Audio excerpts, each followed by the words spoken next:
من الشيطان الرجيم.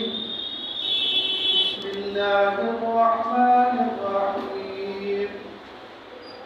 ولا تقولوا لمن يقتل في سبيل الله أموات بل أحياء ولكن لا تشعرون. ولنبلونكم بشيء من الخوف والجوع ونقص من الأموال والأنفس والثمرات وبشر الصابرين.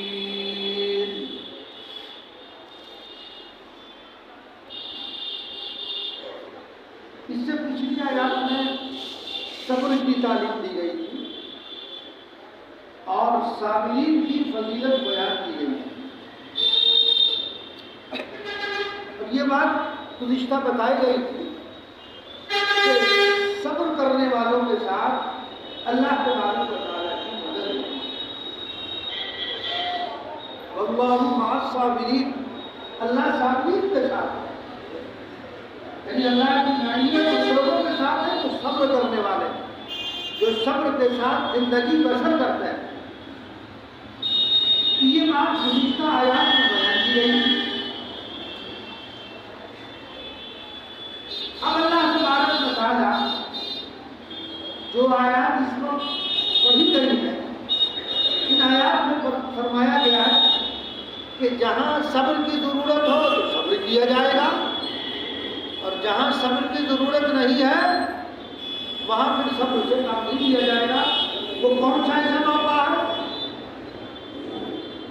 وہ موقع ایسا کون سا ہے کہ جہاں صبر نہیں کیا جائے گا؟ چنانچہ اللہ تبارک و تعالیٰ نے فرمایا وَلَا تَقُولُوا لِمَنْ يُقْتَلُ فِي سَبِيلِ اللَّهِ أَمْوَاتٌ.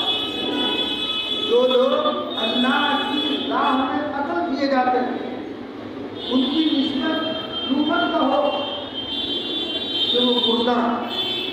بل احیاء ولکن لا تشعرون، بلکہ وہ لوگ زندہ ہیں لیکن تم کس حواس سے اس کا ادراک نہیں کر سکتے. جو لوگ میدان جہاد اللہ کے لیے لڑتے ہوئے شہید ہو جاتے ہیں ان کو مردہ نہیں کہا جائے. اللہ تبارک و تعالیٰ ان کے الگ جو ہے حیات عطا فرماتے ہیں، خاص قسم کی حیات ان کو عطا کی جاتی ہے. چنانچہ آپ نے حدیث سنی ہوگی کہ شہید جو ہے وہ سب جانور کے فوٹو کی شکل میں گھومتے رہتے ہیں جنت میں، ان کو رزق بھی دیا جاتا ہے.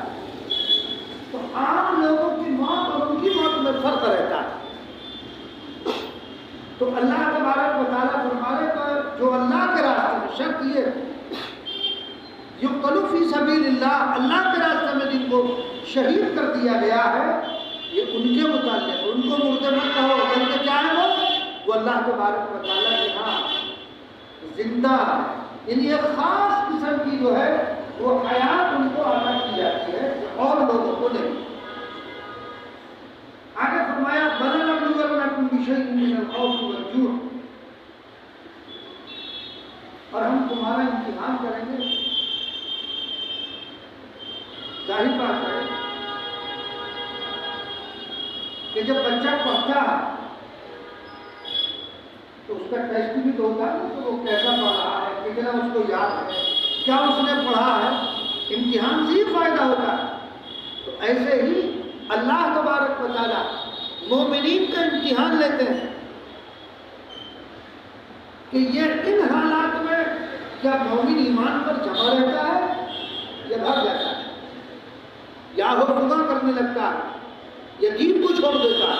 جیسے آج کل ہو رہا ہے ہماری بچیاں اتنی جو ہیں وہ جا رہی ہیں غیرت کے ساتھ بھاگ رہی دین کو چھوڑ کر.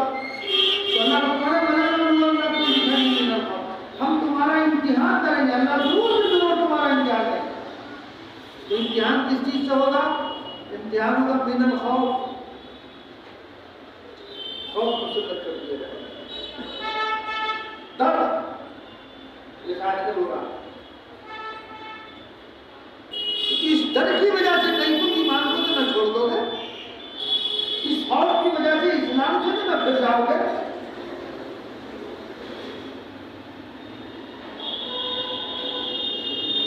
ڈر رہنا چاہیے صرف اور صرف اللہ کا.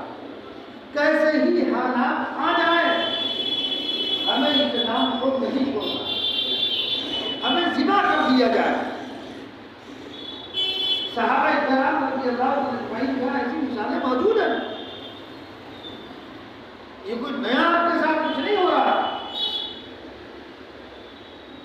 جو اسلام کے سب اول کے لوگ ہیں صحابہ, ان کے ساتھ تو وہ ہوا جو ہمارے ساتھ تو نہیں ہو رہا. وہاں تک نوبت نہیں پہنچی, اس سے پہلے ہی ہم مرتد ہو رہے ہیں. اللہ اس سے پہلے ہی ہم ایمان کو چھوڑ کر بھاگ رہے ہیں. لیکن جو لوگ ایسا کر رہے ہیں, دنیا تو تباہ ہے, اپنے آپ کو جہنم میں دھکیل رہے ہیں. خدا اپنے قدوس کسی کافر کو جنت میں داخل نہیں کرے. صرف زبان سے کہنے سے کیا ہوگا, عملی طور پر جب آنکھ بند ہوگی پتہ چل جائے گا کہ اللہ نے جنت اور جہنم دونوں کو پیدا کر رکھا, اور دونوں کے لیے افراد کو ان کو تعلیم کر دیا گیا. اللہ کے علم میں ہے کون جہنمی ہے اور کون جنتی ہے, سب کو جانتا ہے. تو اللہ تبارک و تعالیٰ تمہیں آزمائیں گے ضرور کہ تم راضی رہتے ہو, اپنے آپ کو اللہ کے سپرد کرتے ہو, یا تم مخالفین کے حجوم میں ڈر جاتے ہو. ہمیں ڈرنا کس سے ہے؟ صرف اور صرف اللہ تبارک و تعالیٰ کے. بنجور فقر و فاقہ بھوک, اللہ تعالیٰ فقر و فاقہ تم کو مسلط فرما دیں گے. تو اس فقر و فاقہ کی وجہ سے کیا تم ایمان چھوڑ دو؟ کیا تم اسلام کو بھول جاؤ گے؟ یہ ایک آزمائش ہے خدا بندہ کی طرف سے. اللہ نے تمہیں مال نہیں دیا, تمہیں فقر و فاقہ میں مبتلا کیا, یہ تمہاری آزمائش ہے. میرا رب دیکھنا چاہتا ہے کہ میرا بندہ اس فقر کے عالم میں وہ دین پر مستقیم رہتا ہے یا وہ ڈگمگانے لگتا ہے, وہ راہ کو چھوڑ دیتا ہے. یہ تو اللہ تبارک و تعالیٰ کی طرف سے امتحان ہے. ایسے وقت میں اگر فقر و فاقہ ہو تب بھی اللہ کو یاد کرو کہ رب ہمارا وہی ہے جس نے ہمیں پیدا کیا. ٹھیک ہے آج فراوانی نہیں ہے, فقر و فاقہ کی زندگی ہے. اگر اسی فقر و فاقہ کی زندگی میں انتقال بھی ہو جائے تو ہمارے اعتقاد میں تنزل پیدا نہیں ہونے چاہیے. بھائی نبی کریم صلی اللہ علیہ وسلم فرمایا, کیا فرماتے ہیں اللہ کے رسول صلی اللہ علیہ وسلم, اللہم احیینی مسکینہ, مجھے زندہ رکھیے مسکینی کی حالت میں, وَأَمُتْنِي مِسْكِينًا, میرا جب انتقال ہو تو مسکینی کی حالت ہو, کچھ نہ ہو میرے پاس. چنانچہ نبی کریم صلی اللہ علیہ وسلم کے پاس کچھ نہیں. مغرب کی نماز آپ پڑھانے کے لیے کھڑے ہوئے, مسلم پہنچے, بہت دل سے تکبیر کری, آپ حجرے میں تشریف لے گئے, پھر آ کر کے نماز پڑھائی. صحابہ کرام رضی اللہ عنہم نے عرض کیا اللہ آگے کوئی چیز دیکھنے کو ملی, ارے تو فرمان میری ملکیت میں کچھ چیز تھی, اور اس کو صدقہ کر کے آیا کہ نبی اللہ کے حال میں اس حال میں کھڑا ہو کر اس کی ملکیت کو پوچھا. صحابہ نے دکھایا یہ فقر و فاقہ کی وجہ سے تم دین سے پھر ہٹ جانا, دین پر قائم رہنا. ارے صحابہ کرام کے فقر و فاقہ کا عالم یہ ہے کہ کھانے کے لیے میسر نہیں, کچھ نہیں. آقا نے بھی پیٹ کو پتھر باندھے تو صحابہ نے بھی پیٹ پر پتھر باندھے. خندق کے موقع پر رسول اللہ صلی اللہ علیہ وسلم نے صحابہ نے عرض کیا تو آپ نے کپڑا ہٹا کر دکھایا تو آپ کو پیٹ سے دو پتھر. تو اس لیے اگر تمہاری زندگی میں فقر و فاقہ ہے, اللہ کے نعمتوں سے نواز رہا ہے تو شکر کرو اس رب کا کہ جس نے ہمیں اتنی نعمتوں سے نوازا ہے ہمیں شکر کرنا ہے. لیکن نہیں، مومن کے پاس جب مال آتا ہے تو غراضہ ہے، پھر حضور کوئی نو دولتی ہوتا ہے تو وہ تو آپس سے باہر ہو جاتا ہے. نیا مال اس کے پاس آیا، نیا دولتی ہے تو وہ تو آپس سے باہر ہوا پھرتا ہے، ہر وہ کام کرتا ہے جس سے اللہ ناراض ہوتا ہے، بغاوت پر اترتا ہے.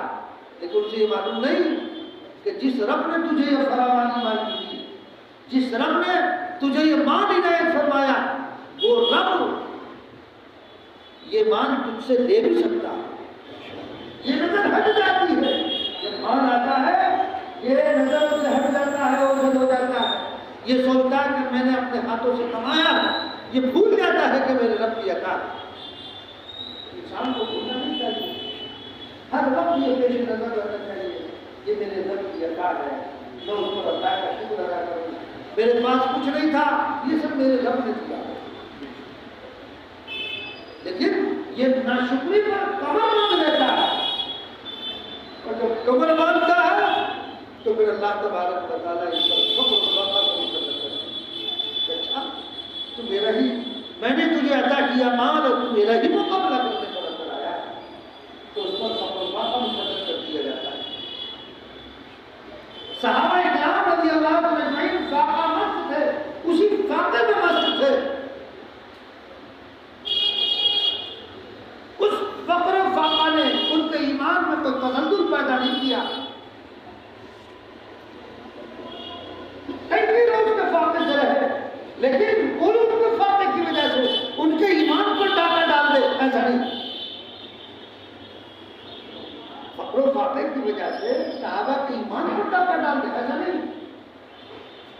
صحابہ تو ایسے مضبوط تھے، اللہ کے رسول صلی اللہ علیہ وسلم نے صحابہ کو ایسا مضبوط کیا کہ پہاڑ سے بھی ٹکرا جائے لیکن کسی سے سوال نہ کریں کہ ہم 13 روز کو بھوکے ہیں، ہمیں کھانا کو نہیں ملا ہے. نہیں، رسول واقعات سے سنا ہونا، نبی کریم صلی اللہ علیہ وسلم باہر یعنی جس کی وجہ سے کائنات بنی. دیکھا تو حضرت ابوبکر رضی اللہ تعالیٰ نبی کریم صلی اللہ علیہ وسلم فرمایا ابوبکر اس وقت کہاں، تو حضور بھوک نہیں نکالا. اتنے میں حضرت عمر رضی اللہ تعالیٰ بھی آ گئے. آپ نے فرمایا عمر کیسے؟ یا رسول اللہ بھوک نے نکالا.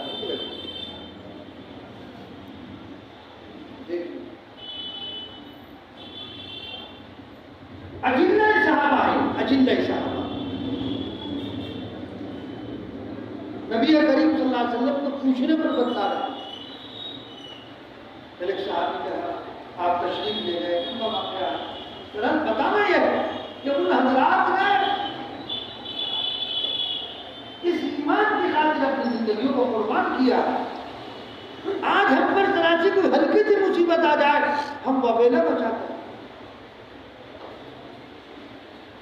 تو اس لیے ایسا نہیں، اللہ خوف بھی تم پر مبتلا کریں گے اور تمہیں فقر و فاقے میں بھی مبتلا کر دیں گے، بھوک میں مبتلا کر دیں گے، لیکن تم اس فقر و فاقہ سے اکتا مت جانا، صبر کا پہاڑ بن جانا. پیچھے صبر کے لیے آئے، فقر و فاقہ ہے صابر ہو. یعنی میرے رب نے جو میرے مقدر میں لکھا، اگر چٹنی روٹی لکھی ہے تو وہی کھائیں گے.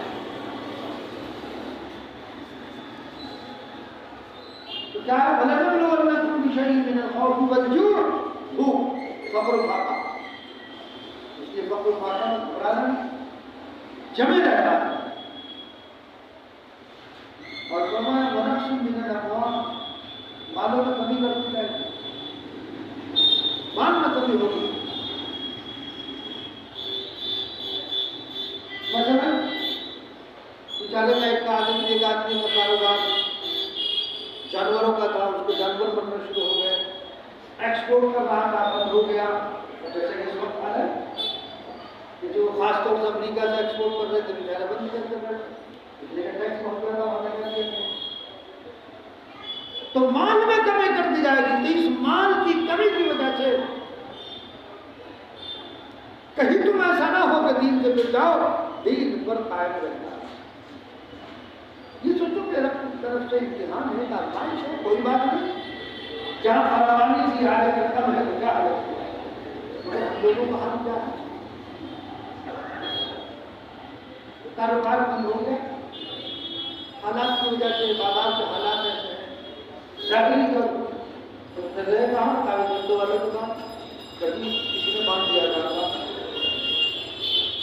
یہ نہیں سوچتا کہ میرے گھر میں, یہ تو میرے گھر کے اختیار میں ہے کہ تمہارے کاروبار کو خوب چلایا تو کم کر دے.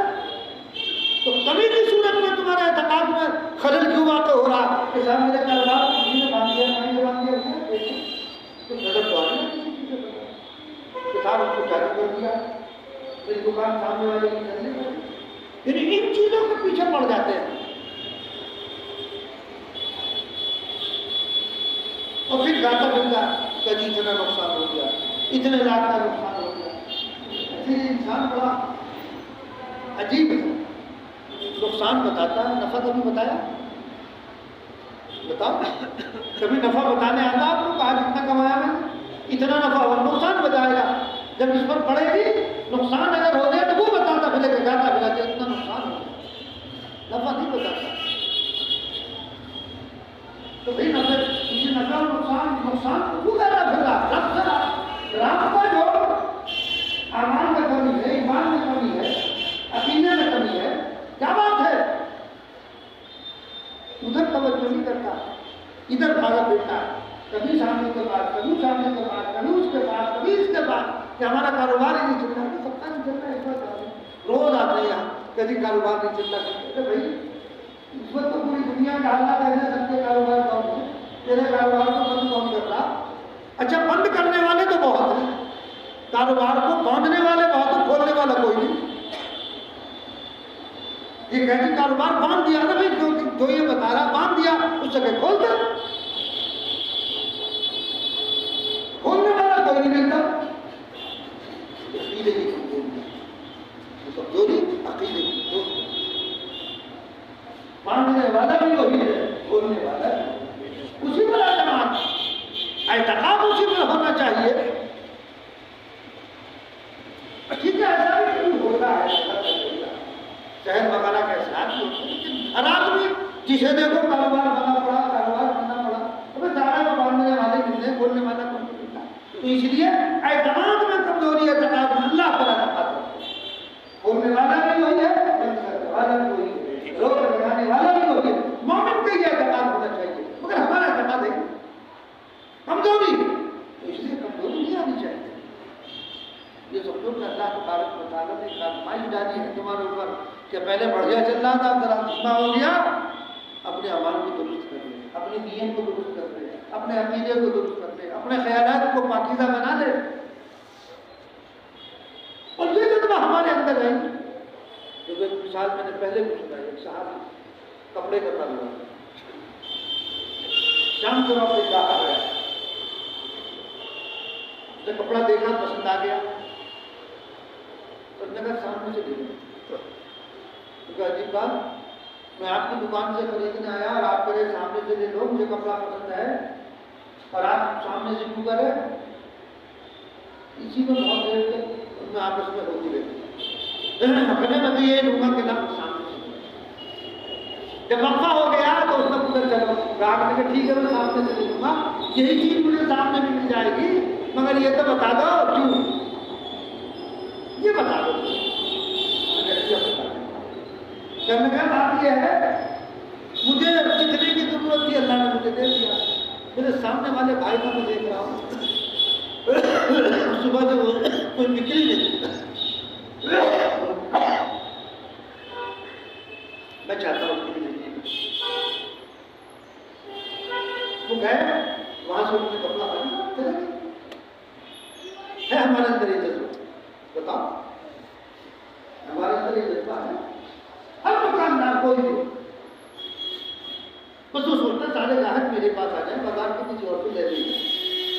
یہ ہے ہمارا جذبہ. صحابہ کا میرے بھائی کا تھا, تیرا کام ہو میرے بھائی کا کرتا. ہم درجے ختم ہو گئے, بلکہ اب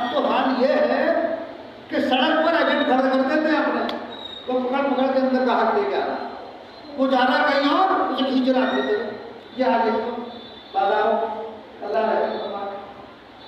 تو بہرحال تو مال میں کمی کرتے جاتے ہیں، اور اسی طرح ونفس من الاموال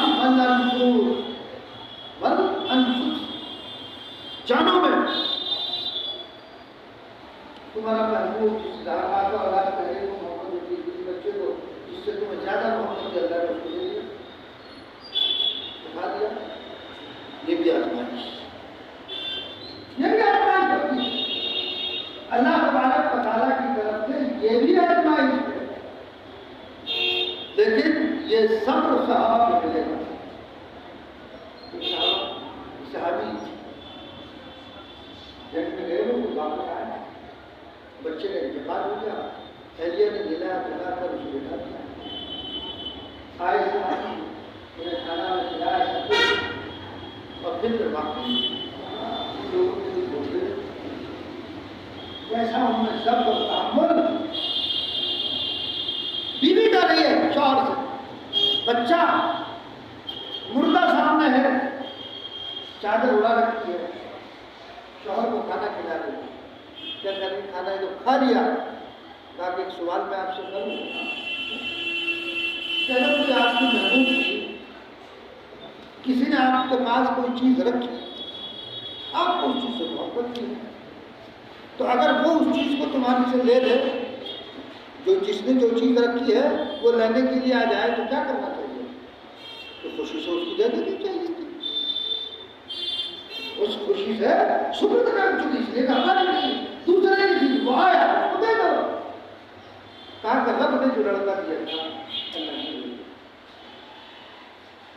اور صحابی کا سب کے لیے دل دیر بعد بات بتائی، پہلے ہی بتا دیتی رب کی چیز سے رب نے دے دی، اور ہمارے یہاں ایک کوہرام بن جاتا ہے نا، وہ باقیدہ وہ رونا وہ دھونا عجیب معاملہ، پورے محلے کو سب کو ہوتا ہی ہوتا ہے، لیکن ان صحابہ کا تحمل، ان صحابہ کا اللہ پر احسان، کیوں وہ جانتے تھے کہ چیز رب کی دی ہوئی ہے، رب نہیں دے، ٹھیک ہے جدائی پر ہم تو ہوتا ہے، آنسو بھی نکل آتے تو اس میں کوئی حد تک تو کوئی حرج کی بات نہیں ہے، لیکن ان صحابہ کا تحمل تو دیکھیے، برداشت تو دیکھیے، اور پھر صحابہ کا تو ہے ہی ان کی اہلیہ جو صحابیہ ان کے تحمل میں دیکھیے، عورت ذات ہو کر ہمارا حال یہ ہمارے گھروں کا عورتوں کا کوئی واقعہ کوئی حادثہ پیش آ جائے، شوہر گھر میں داخل بعد میں ہوگا، پہلے رونا دھونا اور بتانا شروع کرتے ہیں، یہ تحمل یہ برداشت کہاں ہے؟ یہ صحابہ کی زندگی ذرا خدا قدوس مال میں بھی کمی کر دیں گے، جانوں میں بھی کمی کر دیں گے، والثمرات اور پھلوں میں بھی تمہاری کمی ہو جائے گی۔ دیکھو سیلاب آئے، کھیتی ختم ہو گئی، ختم، اللہ تبارک و تعالیٰ کی طرف سے یہ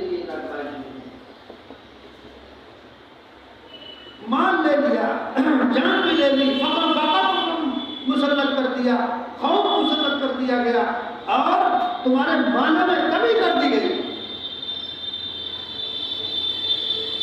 کتنے لوگوں کو باغ برباد ہو گئے، کشمیر کو جا کے دیکھیے، باغ تباہ ہو گئے، کھیتیاں تباہ ہو گئی، لاکھوں بیگھے میں جو چیز انہوں نے بوئی تھی وہ سب ختم ہو گئی۔ انسان ظاہری چیز کو سمجھ رہا، نظر نہیں آئی، یہ رب کی طرف سے گرفت ہے، یہ رب کی طرف سے پکڑ، یہ رب کی طرف سے آزمائش ہے، اس طرف نظر نہیں آئی۔ آپ نے دیکھا ہوگا عام طور پر پڑھا لکھا ہوگا، انتقال ہو گیا، کیا ہوا تھا؟ عجیب ایکسیڈنٹ ہو گیا، کیا ہوا تھا؟ دل کا دورہ ہوا، کیا ہوا تھا؟ برین ہیمریج، پتہ نہیں، کوئی نہیں کہتا کہ رب کی طرف سے جو اس کا وقت معین تھا وہ آ گیا، قدرت آ گیا، یہاں دکھایا، دلی لے جاتے ہیں، اپولو لے جاتے ہیں، فلاں جگہ لے جاتے ہیں، شاید بچ جاتا، کیوں بچ جاتا؟ جب رب نے اس کا وقت ہی یہی رکھا تھا، دنیا کی کوئی طاقت نہیں ہو جاتی۔ یہ ڈاکٹر بھی تو مرتے ہیں، یہ ڈاکٹر زندہ رہتے ہیں، یہ بھی تو مرتے ہیں، ان کو بھی تو موت آتی ہے۔ اللہ نے ان کے لیے بھی جو وقت قاعدے کر کے رکھ دیا اسی وقت پر ان کو بھی کرنا ہے۔ تو مال میں پھلوں میں کمی کر دی جاتی ہے۔ کوئی کیڑا لگ گیا آپ کو، پورا پھل کھا گیا، کون کھا گیا؟ اللہ تبارک و تعالیٰ کی طرف سے یہ سمجھ، یہ سب ہو گئے تیری آزمائش ہے۔ اگر تو ان آزمائشوں میں صبر کا دامن کو تھامے رکھتا ہے تو کامیاب ہے۔ اللہ نے خود فرمایا وبشر الصابرین، صابرین کے لیے بشارت۔ ان حالات میں جو اس آیت میں بیان کیے گئے ہیں، اگر تم صبر پر قائم رہتے ہو، کسی چیز سے نہ کسی خوف سے گھبرائے، نہ بھوک فقر و فاقہ سے گھبرائے، اور نہ آپ مال میں جو کمی ہوئی اس سے گھبرائے، اور نہ آپ اس سے کہ آپ کے مویشیوں کا انتقال ہو گیا، آپ کے کسی بچے کسی خاص رشتہ دار کا انتقال ہو گیا، آپ کے جو محبوب سے وہ دنیا سے جا چکے ہیں، آپ کے مال میں کمی کر دی گئی، آپ صبر کا پہاڑ بن کر کھڑے رہے کہ کتنے بھی مصائب آئے، کتنے بھی آلام آئے، کچھ بھی آئے، ہم ایمان سے ہٹنے والے نہیں ہیں، ہم ثابت قدم رہنے والے ہیں۔ تو اللہ نے فرمایا اگر تم ایسے ثابت قدم رہو گے وبشر الصابرین، صبر کرنے والوں کے لیے بشارت ہے۔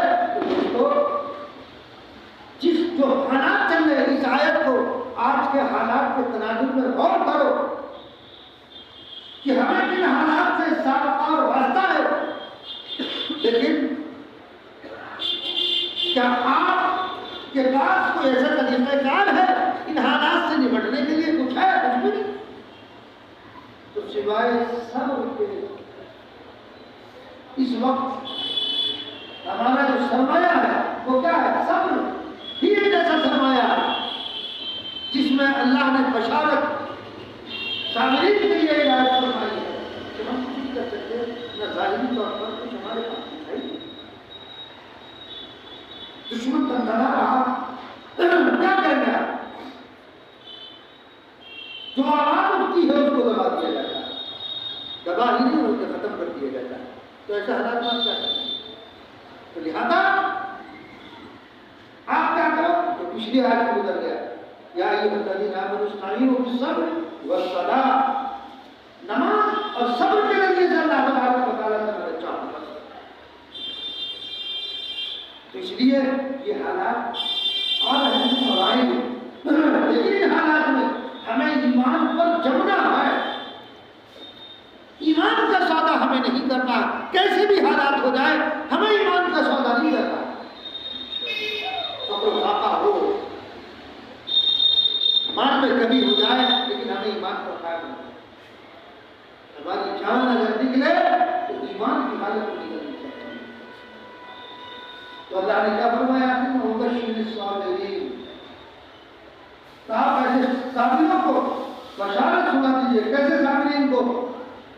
جو خوف سے ڈرنے والے، بھوک میں قائم رہنے والے، اگر مال اور جان میں کمی ہو جائے تو ثابت قدم رہنے والے، حیثیت تباہ اور برباد ہو گئی تو ایسے حالات میں بھی ان کے ارادوں میں کوئی تزلزل نہ آیا۔ یہ تمام چیزیں ان کو ایمان سے ہٹانے والی نہیں۔ تو اللہ نے فرمایا ایسے صبر کرنے والوں کو بشارت سنا دو، ایسے صابرین کے لیے بشارت ہے۔ کس چیز کی؟ جنت کی۔ کس چیز کی بشارت ہے؟ جو ایسے حالات میں ایمان پر قائم رہنے والے، ایمان پر جمنے والے ہیں، ایسے لوگوں کے لیے اللہ تبارک و تعالیٰ کی طرف سے جنت کی بشارت ہے۔ تو لہذا کچھ بھی ہو ہمیں ایمان کا سبب نہیں کرنا۔ اللہ تبارک و تعالیٰ ہمیں ایمان پر جمائے رکھے اور ہر قسم سے برے حالات میں اللہ تبارک و تعالیٰ اللہم صلی علی سیدنا و نبینا و مولانا محمد عبدہ و رسولہ ربنا ظلمنا انفسنا وان لم تغفر لنا وترحمنا لنکونن من الخاسرین۔ یا اللہ ہمارے گناہوں کو معاف فرما، ہمارے گناہوں کو درگزر فرما، ہم سب پر کرم اور رحم و عافیت کا معاملہ فرما، آنے والے برے حالات سے ہماری حفاظت فرما، ہر خیر سے مالا مال فرما، ہر شر سے حفاظت فرما، جو بھی گناہ ہم سے ہوئے اللہ محض اپنے فضل پر سے معاف فرمائیے۔ اے اللہ معاملات کو درست فرما دیجیے، امن کا معاملہ فرمائیے، آپ اس میں اتحاد اور اتفاق پیدا فرما، نہ اتفاقوں کی حفاظت فرما، الفتح محبتیں پیدا فرما، ہمارے دلوں سے قدورتوں کو نکال دے، نفرتوں کو نکال دے، اتحاد کی شکلیں پیدا فرما دے۔ اے اللہ ہم سے جو غلطیاں ہوئی ہیں ان کو معاف فرما، نبی کریم صلی اللہ علیہ وسلم کی سنت کو زندہ کرنے والا بنا دے۔ آپ